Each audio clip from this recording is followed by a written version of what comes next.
السلام علیکم ورحمۃ اللہ وبرکاتہ۔ ڈیلی ون پیج کے شعبے سے آج کے پیج کا نمبر ہے 520 اور اس پیج پر دو صورتیں ہیں۔ سورت قاف کا اختتام آیات ہیں 36 سے لے کر 45 تک، اور سورت الذاریات کا آغاز آیات ہیں 001 سے لے کر 006 تک۔ اعوذ باللہ من الشیطان الرجیم۔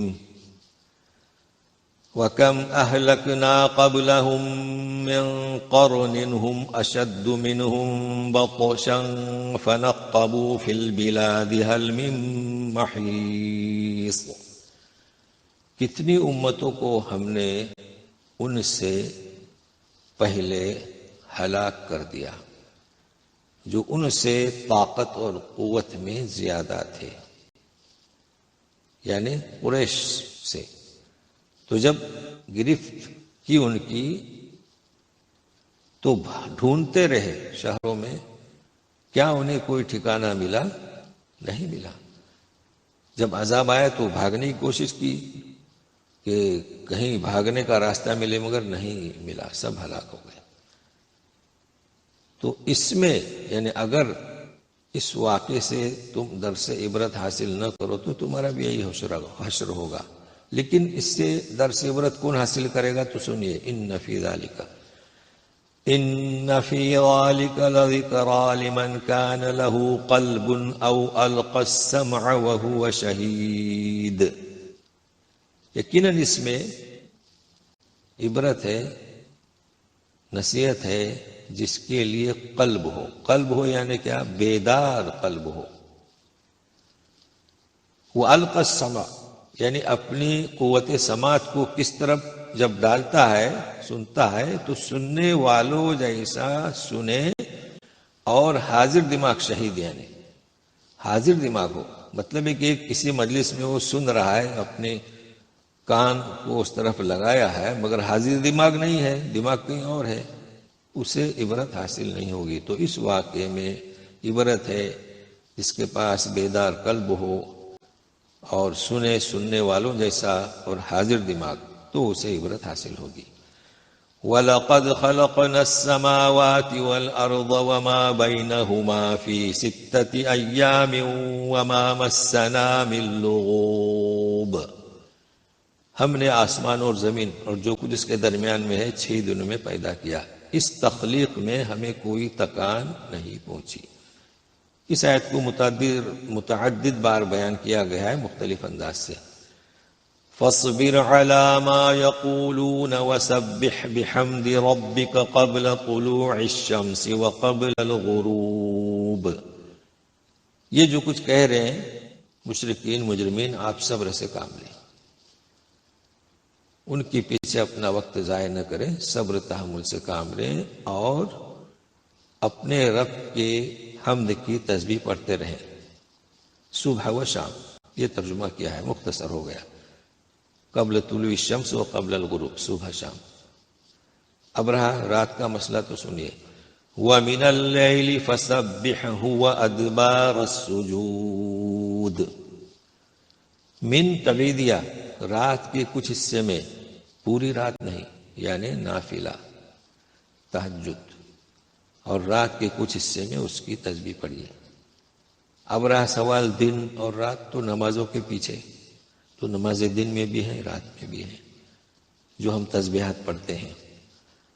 وَاسْتَمِعْ يَوْمَ يُنَادِ الْمُنَادِ مِن مَّكَانٍ قَرِيبٍ۔ وَاسْتَمِعْ، سنو، خطاب ہے آپ سے، لیکن سارے لوگوں کے لیے ہے کہ سننے والوں جیسا سنیں۔ کیا سنیں؟ کن حالات کو سنیں؟ جس دن پکارنے والا پکارے گا نزدیک سے، یعنی جب سور پھونکا جائے گا تو وہ ایسا آواز ہوگا جیسے قریب سے کوئی پکار رہا ہے۔ اب مزید سنیے۔ یوم یسمعون الصیحۃ بالحق ذالک یوم الخروج۔ اب دیکھیے، یوم یسمعون ہے، اور اوپر وستمع تا آئی ہے تو غور سے سننا تا. اور ضدین یہ سنیں گے آواز کو جو حق ہے اس چیخ کو، وہ نکلنے کا دن ہوگا. اب یہاں پر یہ کون سا دن، یہ کون سی آواز؟ اس لیے کہ جب آواز آئے گی سور پھونکنے کی، وہ چیخ، تو قبر سے نکلیں گے. تو اگلی آیت اور اس کی اگلی آیت یہ بتا رہی ہے کہ یہ کیا جسے کہتے ہیں سور پھونکا جانا، نفخہ ثانیہ ہے، دوسرا نفخہ. کیونکہ دوسرا نفخ ہونے پر قبر سے لوگ اٹھیں گے. تو سنیے، اِنَّا نَحْنُ نُحْيِي وَنُمِيتُ وَإِلَيْنَا الْمَصِيرُ. ہم ہی تو ہیں زندہ رکھتے ہیں، ہم ہی تو مارتے ہیں، ہماری طرف لوٹ کر آنا ہے. تو یہ بھی بتلایا جا رہا ہے کہ بھئی زندگی موت سب ہمارے ہاتھ میں ہے. اب جس کا ہم ذکر کر رہے تھے اگلی آیت بھی اسی کی تائید ہے، یہ اسی کی شرح ہے کہ یہ نفخہ ثانیہ. یوم تشقق الارض عنہم سراعا ذلک حشر علینا یسیر. ہاں، جس دن زمین پھٹ جائے گی ان سے، سراعاً حالت بیان کی جا رہی ہے، تو وہ بھاگتے ہوئے ہوں گے، بھاگ رہے ہوں گے، دوڑ رہے ہوں گے. تو یہ کون سا نفخہ ہے؟ ثانیہ. تو محققین جو تحقیق کرتے ہیں تو ہمیں اس پر غور و خوض کر کے مفہوم سمجھنا چاہیے، نہ کہ اپنی طرف سے. جی، تو نفخہ ثانیہ میں قبر پھٹے گی تو حالت سراعاً، تو مردے زندہ ہو کر اٹھیں گے بھاگتے ہوئے. اب یہ کیا شکل ہوگی؟ امور غیبیہ ہے کہ حشر کی طرف بھاگیں گے. یہ جمع کرنا ہم پر بہت آسان ہے. نحن اعلم بما یقولون، نحن اعلم بما یقولون وما انت علیہم بجبار فذکر بالقرآن من یخاف وعید. ہم اچھی طرح جانتے ہیں جو کچھ وہ کہتے ہیں، اے رسول آپ ان پر نگہبان نہیں. تو آپ کو دلاسا دیا گیا، مگر اب جو ہم نے پیغام دیا ہے سنیے، آپ نصیحت کرتے رہیں قرآن کے ذریعے اس شخص کو جو وعدے عذاب سے ڈرتا ہے یا وعدے قیامت کے دن سے ڈرتا ہے. تو رسول پر قرآن نازل ہوا، اس رسول سے کہا جا رہا ہے کہ آپ کو اگر نصیحت کرنا ہے تو قرآن سے. تو ہم اس قرآن کے حامل ہیں، تو یہ خطاب ہمارے لیے بھی ہے. جب رسول سے کہا جا رہا ہے کہ قرآن ہم نے اس لیے نازل کیا کہ آپ اس سے نصیحت لوگوں کو کریں، تو ہمیں بھی چاہیے کہ ہم قرآن سے لوگوں کو دعوت دیں. اب قرآن کو سمجھنے کے لیے جس پر قرآن نازل ہوا اس نے ہمیں اس کی تعلیم دی، اس کی تشریح کی، اس کی حکمت بتائی. لہذا ہمارے نزدیک اس وقت قرآن اور احادیث صحیحہ. اب اگر کوئی شخص قرآن اور احادیث صحیحہ کو ترک کر کے کسی کتاب کو اپنا منہج بناتا ہے تو یہ آیت اس کے سامنے رکھے، بھئی ہمارا منہج کیا ہونا چاہیے؟ قرآن اور احادیث صحیحہ. اور یقین مانیے کہ اللہ تبارک تعالیٰ نے انسان میں یہ صفت ودیت رکھی ہے کہ وہ قرآن کو سمجھے، اس لیے کہ قرآن اسی نے تو نازل کیا ہے نا. لہذا ہم قرآن کی جگہ کسی اور کتاب کو نہ رکھیں. غور سے سنیے، اس پیغام کو لوگوں تک پہنچائیے. ہماری امت مسلمہ کی کیا حالت ہے؟ ہم قرآن کے حامل ہیں مگر قرآن سے دور ہو چکے ہیں. بسم اللہ الرحمن الرحیم. والذاریات ذروا فالحاملات وقرا فالجاریات یسرا فالمقسمات امرا انما توعدون لصادق انما توعدون لصادق وان الدین لواقع. داریات، قسم ہواؤں کی جو بکھیرنے والی ہیں اڑا کر.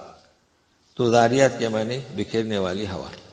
قسم قسم ہے بوجھ اٹھانے والیوں کی، یعنی بادل بھرا ہو خالی وہ بوجھ اٹھاتے ہیں. سو قسم ہے کشتیاں جو دھیرے دھیرے چلتی ہیں سمندروں میں. پھر قسم ہے جو تقسیم کرتے ہیں، یعنی فرشتے ہواؤں کو بادلوں کو جس طرح حکم ہوتا ہے بھیج دیتے ہیں.